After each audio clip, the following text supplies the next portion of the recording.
Author's note. This weekend I got a chance to stay with my uncle for a bit. We never really talked much before then, but this weekend I learned so much. It started over dinner. We made small talk. I complimented him on the food, and my aunt said he learned all he knew from the asylum. My ears perked up a bit. Were you, in an insane asylum? I laughed. No, he laughed. I worked with people in the kitchen. Cooking helped calm the people, but I also sometimes had to deal with all hands on deck situations. This really perked my interest. I've always been interested in insane people. I'm not sure why my mom never mentioned her uncle. He's our great uncle. Worked at the asylum. Maybe she didn't know either. I immediately asked for a story. I told him I could handle the worst of the worst, but he didn't want to go to that. He told me this story and a few others. It was October 23rd, 1967. I remember the date because it was the week after your aunt gave birth to your cousin Leroy. I was working in the kitchen with some of the easier guys, the ones whose treatment was working. We lock up all of the knives and everything else, obviously. I would get up each morning and pre-cut everything so we didn't have to get the knives out at all for anything. It took away a lot of flavor, but it was the safest thing to do for obvious reasons. That morning I got in and grabbed the knives out and began my prep work for the day. I was always alone in the kitchen. Nothing seemed out of place at all. I went along whistling and talking to myself. Then I went back to pick up one of the paring knives, and I couldn't find it. It was in the set a minute ago, but now it wasn't. I figured I had dropped it and began looking around for it. I could not find it. When things go missing, your mind instantly thinks of how you must have lost it. You forgot what you were doing with it or where you were, and get annoyed with finding it. I did this, but then something said in my head, "Go tell someone." That's when it hit me that it might have been stolen. I had learned my first year that insane people have a way of going places they shouldn't be and magically disappearing. It's our job to make sure they don't disappear out of the asylum into public. But this, a knife, it could be deadly. I ran outside, locking the door behind me in case whoever it was still in there, and ran out to tell someone. The whole place went on lockdown. Everyone and everything searched, but we couldn't find the paring knife. At this point, everyone, and I mean everyone, was accounted for. We all went into the kitchen and searched. No knife. They asked me if I knew for a fact that it had gone missing. To prove it, I showed them a potato I had peeled that morning with it. We all agreed that that was weird, but I'm sure you know that sometimes things can literally disappear into a void. I blamed myself and offered to pay for the kitchen knife, and apologized for the inconvenience, but we all agreed that the safety of the staff was most important. Still nervous, I asked for someone to help me in the kitchen, just in case there was an unaccounted for crazy lurking. I don't know, on the ceiling or something? I actually looked up to see if there was something or someone up there. One of the guys felt bad and hung out with me. Probably an hour into it, we were joking. I was feeling much better when we went into another lockdown. Over the intercom, we heard for everyone to stay where they were and keep the doors closed. That was different. Lockdowns usually meant that you had to wait until the place is cleared. Why the clarification? Me and the guy I was with kept working away, and when we were done, we were still in a lockdown. I phoned the front desk and a weird voice answered. "Insane asylum full of creeps and geeks, how can we fuck you over today?" I looked at the phone and hung it up. I basically thought at this point we were all in trouble. In 1967, we didn't have 911, so I phoned the local police to let them know that I thought the asylum was in a great deal of trouble. We waited in that kitchen for about 4 hours before a police officer showed up. He asked us to open the door. Me and my friend looked at him strange, wondering if it was real. We both held knives behind our backs, looking a bit crazy. Then we saw the head doctor with blood all over his coat and he said, "Let them in, boys." We opened the door. So naturally, we begged to know what the hell happened. One of the employees had stolen the knife when I was washing some lettuce in the sink. He waited for the all clear and then began opening the cells of the crazy people and trapped all the workers in the closet. One of the insane people stole the paring knife and killed him, then went around attacking other insane people. My call saved a lot of lives. Without it, and being in that room locked, I'm not sure how long those men would have been trapped, and how many of the insane would have died by one stupid paring knife. It was truly a terrifying day. I did ask my uncle why the guy did what he did. He told me that they weren't truly sure, but they thought it was some hippie who wanted to free the insane people. Which I guess, given the experiments, was a noble thing, but also a really dumb thing.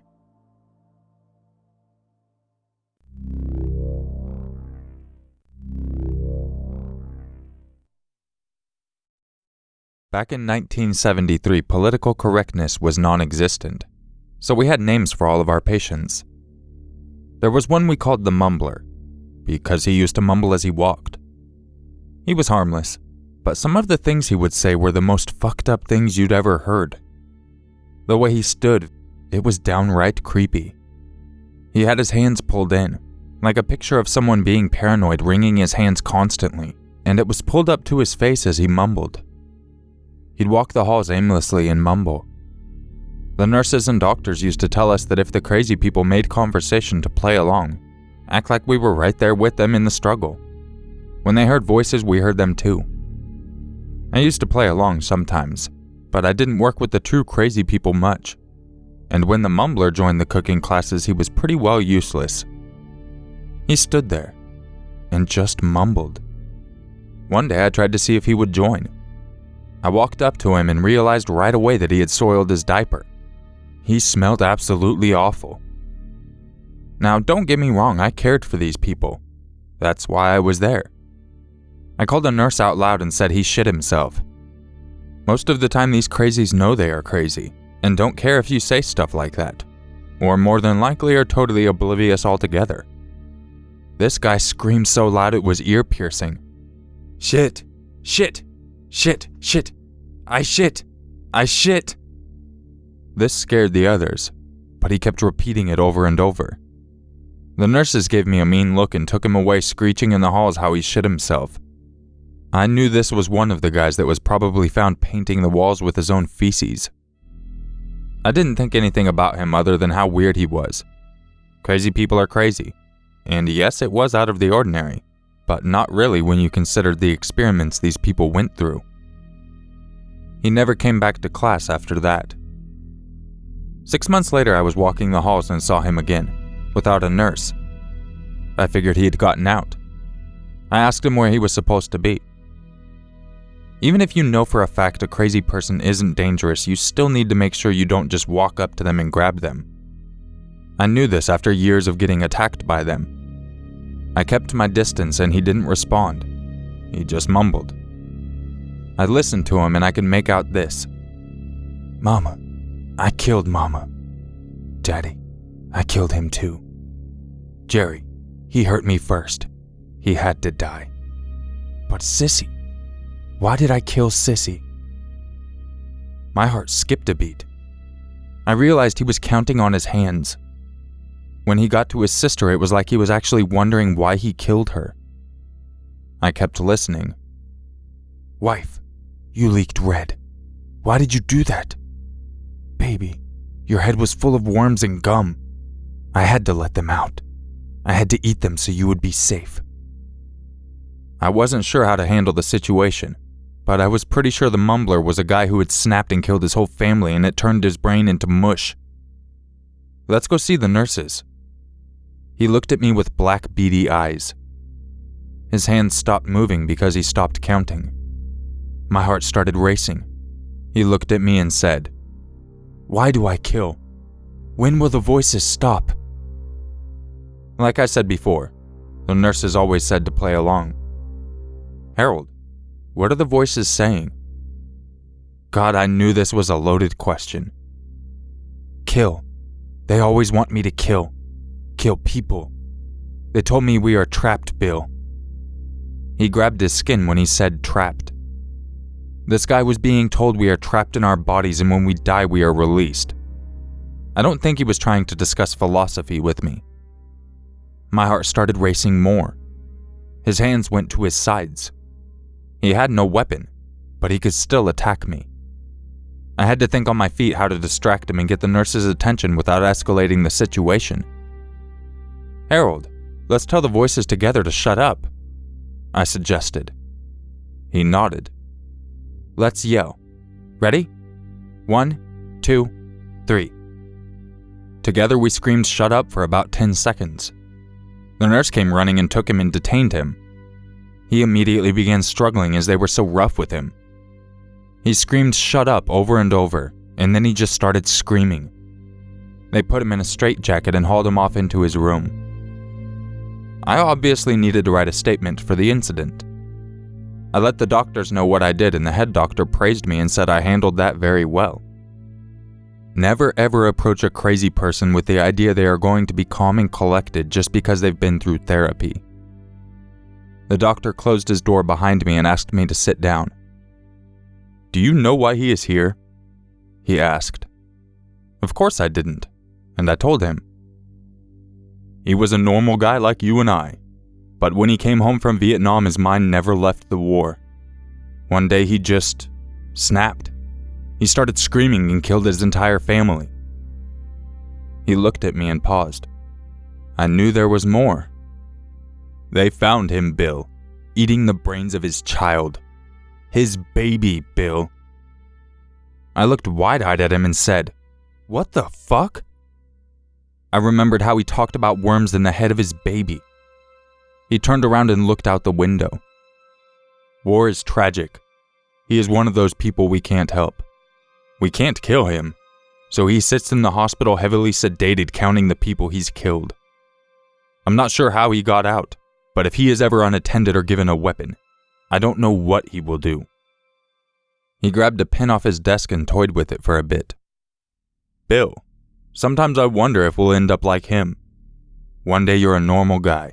The next you're a psychopath walking the halls of an asylum defecating yourself and counting all the people you've killed. Sometimes I wonder." He paused for a minute. "If they are better off dead." I looked at him strange. "No, Doc. You and I are sane. I think there's more than just trauma at play. He's probably genetically unstable. You and I won't end up like that, and they are both worth helping." I always felt like I needed to be the voice of reason. Asylums were for the better. If nothing else, it kept the crazies off the street. He leaned in on his table and looked at me square in the eyes. "Bill, the reason we keep people like him here isn't to help them. It's to study the brain and prevent others from becoming like that." He pointed off to the side. This hit home to me. He was right.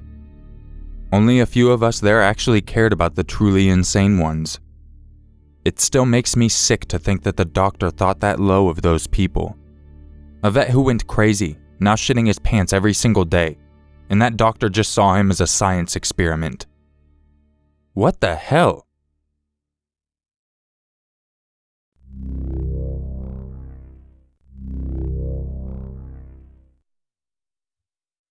One of the most unnerving crazies was one called the Rocker. This was in 1965, during my first few years. Some mentally ill people tend to rock back and forth pretty often, especially after therapy. Some even rocked in the middle of their sleep. The Rocker, though, was called the Rocker because when he got 1 ounce of stress in his blood, he would freeze like a statue.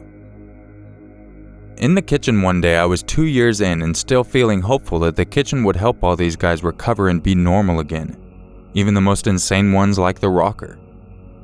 The Rocker started grabbing red pepper flakes and tossing them in random dishes. This was making others kind of mad and the stress level went up. I told the Rocker to stop and go sit down. That's when he literally froze.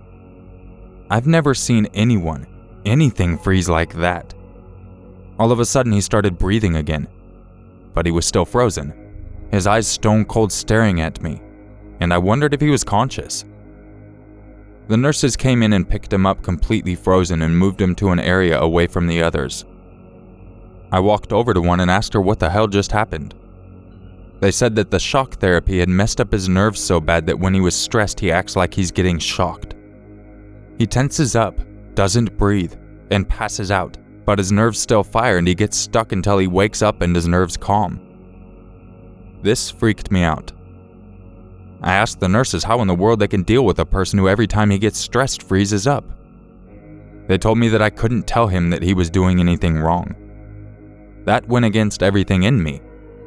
How are you going to teach an insane person to recover if you baby them?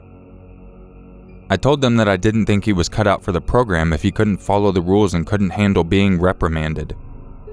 Looking back, I feel like I was such a dick.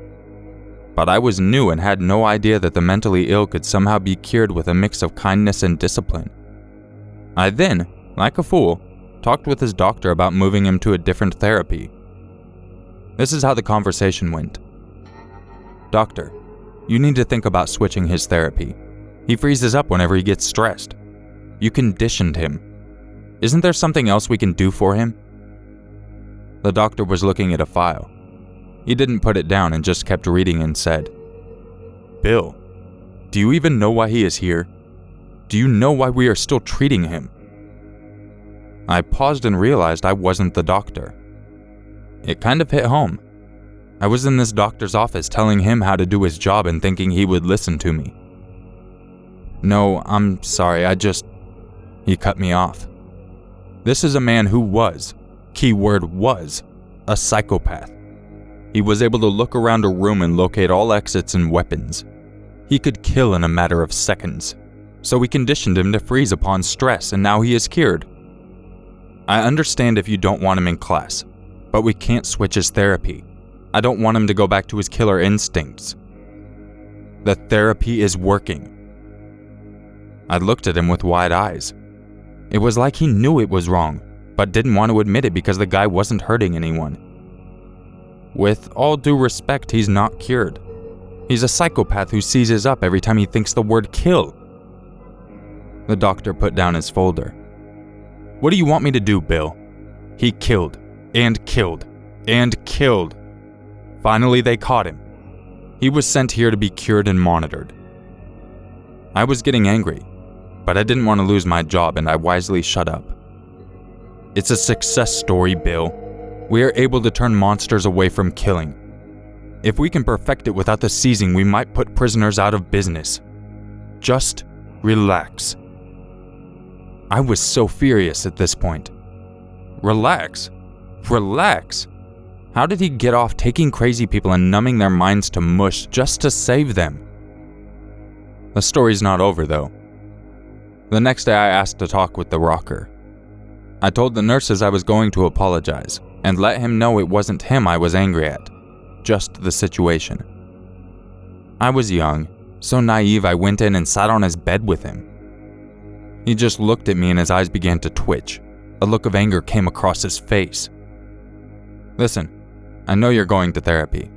I just want you to know that I understand you are mentally cognizant, and I just wanted to apologize for earlier. I looked at him in the eyes. His hands moved to my neck with lightning speed, and he seized his fingers around my neck. I could not breathe. I tried to yell, but I couldn't, so I just started gurgling on my own spit. I thought, my God, I'm going to die right here in this fucking cell. I saw in his eyes anger, hate. In came the nurses. I started seeing stars. I started fading. I saw them trying to move his arms, but they couldn't, and then everything went black. I woke up laying in a hospital bed, a huge gash in my arm sewn up.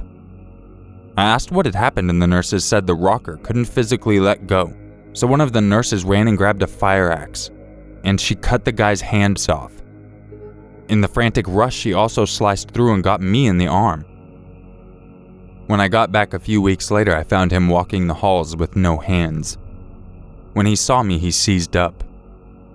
It was at this point they realized they couldn't let him be there anymore. He was too stressed out by seeing me, so they moved him to another asylum. That was the day I learned to never assume a psychopath was safe, even after he'd had therapy. I saw in his eyes hate. I wasn't sure if it was for me or the system. Was that guy a monster? No, but he did kill people. It was our job to turn them back into people again. Shock therapy wasn't making him less of a psychopath. It was making him a tame psychopath.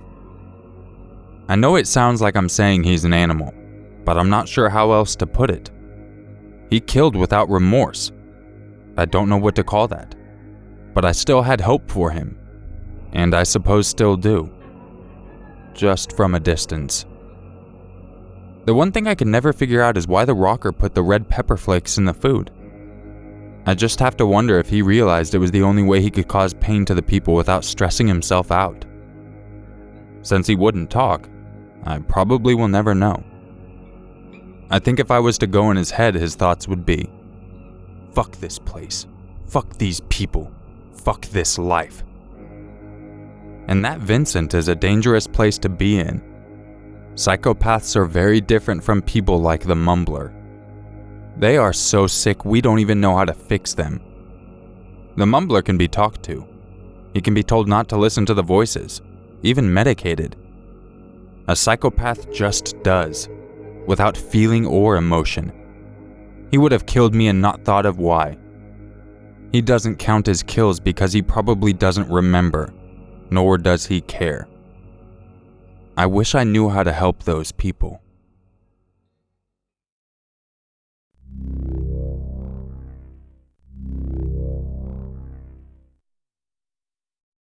If you enjoyed this video, you know what to do.